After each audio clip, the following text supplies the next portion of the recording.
બદ્રિકાશ્રમ કેવું છે તો દર્શન માત્રથી જીવાત્માને સુખ આપનારું છે.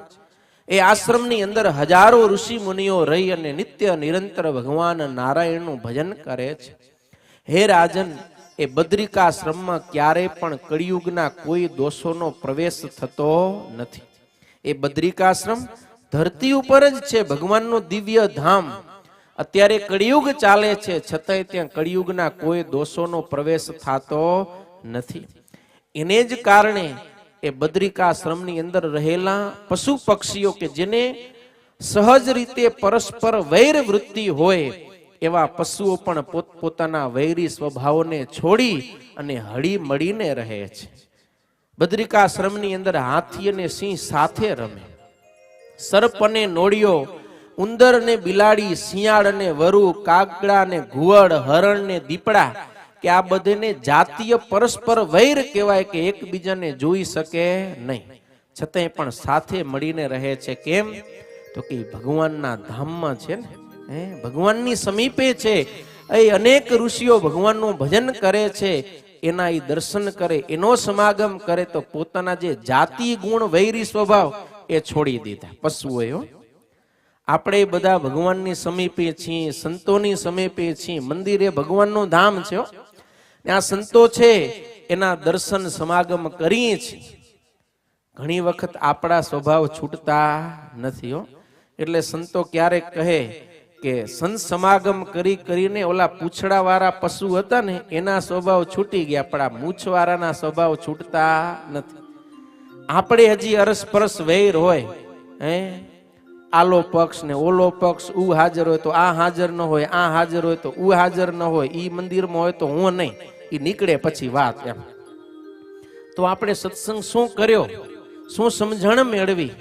માટે આ સત્સંગી જીવનની કથા એ શીખવાડે છે કે આપણે અરસપરસના વૈરી સ્વભાવો છોડી અને એક મના થઈને રહે, અને એક મના થઈને રહીને તો સત્સંગમાં આનંદ છે. આ સત્સંગ કેવો છે? મહા આનંદનો મહાસાગર છે. પણ જો આપણે કોઈની સાથે વૈર બંધાઈ જાય તો આનંદ ના આવે, સુખ ના આવે, બળતરા થયા કરે પછી. માટે જો સત્સંગનું સુખ લેવું હોય તો વૈરી સ્વભાવ છોડી દેવા, હળી મળીને પ્રેમથી મોજથી રહેવું. કોઈની સાથે આંખ આમ સામે આવી જાય તો આમ દુખી ના થઈ જવું જોઈએ. પ્રેમથી હર્ષની સાથે આંખ મિલાવી અને આપણે રહીએ, વાતચીત કરીએ મોજથી, તો આ સત્સંગ બહુ મહા આનંદ આપે એવો છે. માટે આપણે આ સત્સંગી જીવનની કથા થકી શીખી. એ બદ્રિકાશ્રમની અંદર જે સંતો રહે છે એ કેવા તપવૃત્તિ વાળા છે, તો બધા અલગ અલગ પ્રકારનો તપ કર્યો. કોઈક ઋષિઓ એવા છે કે એક બોરડી એનું એક ફળ. એ બદ્રિકાશ્રમમાં એક વિશાળ બોરડી છે, એ વિશાળ હોવાને કારણે જેનું વિશાલા એવું નામ છે. અને એ વિશાલા બોરડીની નીચે ભગવાન નરનારાયણ દેવનો આશ્રમ છે. એ એવી બોરડી છે કે એના નીચે જેટલા આવીને બેસે ને બધા એને પોતાની નીચે આવરી લે. તો એના નીચે ભગવાન નરનારાયણ દેવ સભા કરીને બેસે, ઋષિઓ તપ કરે. તો કોઈક ઋષિ એવા હોય કે 6 મહિના સુધી માત્ર એક બોરું ખાઈને તપ કરે. કેટલા મહિના? 6 મહિના એક જ બોરું. ઘણા ઋષિ મુનિઓ એવા છે 5 મહિના સુધી, ઘણા ઋષિ મુનિઓ 4 મહિના, 3 મહિના, 2 મહિના, 1 મહિનામાં એક બોરો ખાય. ઘણા ઋષિ મુનિઓ એવા છે હમૂરું ફળ ખાતા જ નથી, માત્ર જલપાન કરીને તપ કરે છે.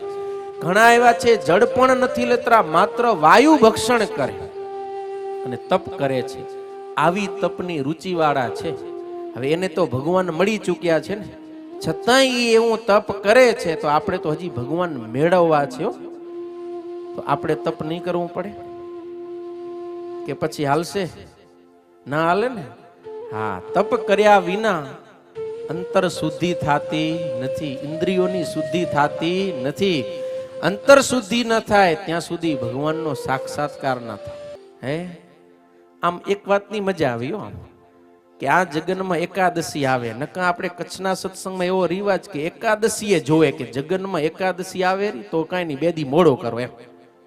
આપણે ભગવાનના ભગત છીએ, ભગવાનને રાજી કરવા માટે કાર્યક્રમ કરીએ છીએ. તો આપણે જોઈએ કે એકાદશી આવે તો સત્સંગી ફરાળ ખાશે નહીં, તો તો આપણે રોટલા તો ખપશે તો હાલો એકાદશી ન કરો હોય એવો રીતસરનો, પણ આ ભારાસરના ઉત્સવની અંદર એકાદશી આવી એ વાત ગમી અને ભગવાન સ્વામિનારાયણનો આ સત્સંગ જીવનમાં સ્પષ્ટ આદેશ છે કે એકાદશીના દિવસે ઉપવાસ કરો.